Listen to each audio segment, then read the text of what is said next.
Et à votre avis, qu'est-ce qu'il faut faire pour bien vieillir? Il faut bouger, mais... Alors, il faut bouger.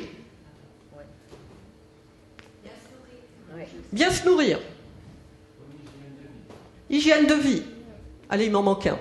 Arrêtez de fumer. Alors, ça fait partie de l'hygiène de vie. Il m'en manque un dernier. Voilà, conserver une activité cérébrale. Donc ça, c'est pas moi Isabelle Dramé qui l'invente. On en discute beaucoup avec les gériatres, les médecins qui suivent des personnes âgées. Et effectivement, parmi leurs patients, ils s'aperçoivent bien que les personnes, on en a oublié encore, les personnes qui ont une activité, alors on va dire, on va transcrire bouger par avoir une activité physique, mais est-ce que c'est suffisant avoir une activité physique ? Si je la fais une fois tous les 2 mois, est-ce que ça va me donner des résultats? Non, pas vraiment.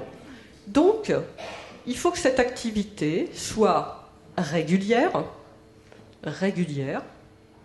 Il faut qu'elle soit raisonnable. Moi qui n'ai jamais fait d'activité physique, si tout à coup je me décide à courir le semi-marathon qui a lieu dimanche, je vais peut-être avoir quelques problèmes.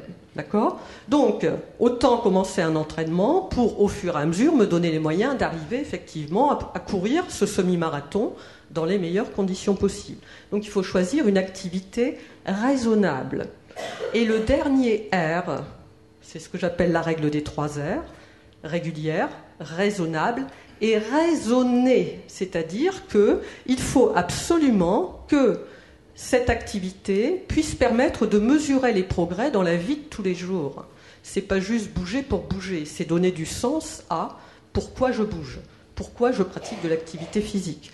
Et ça peut se mesurer au travers de tests, par exemple, au début et en fin d'activité, et puis ça se mesure dans la vie de tous les jours. Parce que peut-être qu'au départ, je ne sais plus trop fléchir mes genoux parce que j'ai des problèmes d'arthrose ou quoi que ce soit, et que si je prends une activité physique qui est adaptée, au fur et à mesure, je vais peut-être réussir à nouveau à aller ramasser quelque chose au sol. Ça, on a gagné en termes de qualité de vie. Je ne dépends plus forcément de quelqu'un pour aller ramasser quelque chose au sol. D'accord ? Donc, d'une manière générale, une activité physique, oui, qui soit raisonnée, raisonnable, régulière. Mais même si j'ai une activité régulière, si à côté de ça j'ai une alimentation qui ne va pas du tout, si je mange des frites mayonnaise tous les midis et tous les soirs, ça ne va pas le faire non plus. D'accord ? D'où ces messages de prévention santé qu'on peut trouver dans, par exemple, les plans nationaux de nutrition santé, le PNNS, où on incite les personnes à la fois à bouger, à marcher, par exemple 30 minutes régulièrement par jour, d'accord, et avoir une alimentation équilibrée au travers de portions de 5 fruits et légumes par jour.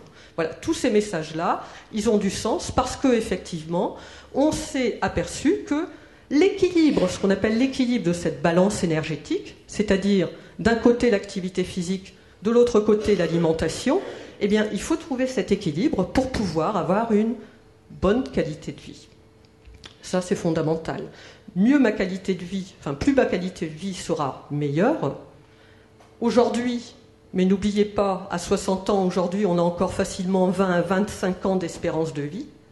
Eh bien, il faut également prévenir la qualité de vie future et se donner les moyens en étant acteur de sa santé pour pouvoir continuer à avoir cette qualité de vie quotidienne dans les meilleures conditions possibles.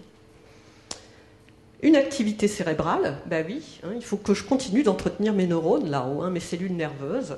Ça, c'est très intéressant parce que là aussi, on constate que des personnes qui continuent à avoir un projet de vie, ça peut être déjà, par exemple, continuer à avoir envie d'aller au cinéma, d'aller voir un concert, sortir de chez soi.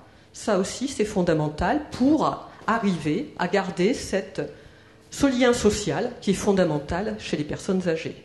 Une personne qui ne sort plus de chez elle va très rapidement tomber dans une perte de ses capacités parce que si elle ne sort plus de chez elle, elle ne va plus tellement entretenir ses fonctions.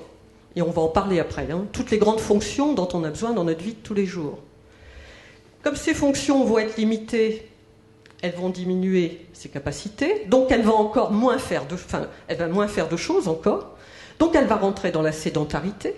À partir de là, l'isolement va s'installer, puisqu'elle va limiter au maximum ses déplacements, et tout doucement, elle va rentrer dans la dépendance.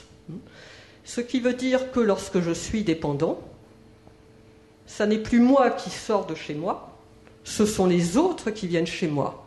Et les autres, ça peut être la famille, ça peut être les voisins, le kiné, l'aide à domicile, l'infirmière, etc., etc. Mais dans tous les cas, je reste enfermé dans mes 4 murs. Donc c'est ça qu'il faut retarder au maximum, cette entrée dans l'âge de la dépendance. Parce que, non seulement pour la personne, ça n'est pas marrant, pour l'entourage non plus, pour les aidants non plus, et tout ça, ça a un coût. Voilà.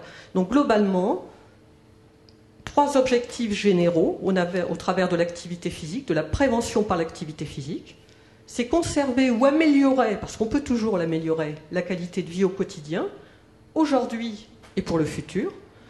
Deuxième aspect, c'est conserver du lien social, continuer à bouger, à être curieux, à avoir des centres d'intérêt, à sortir de chez soi.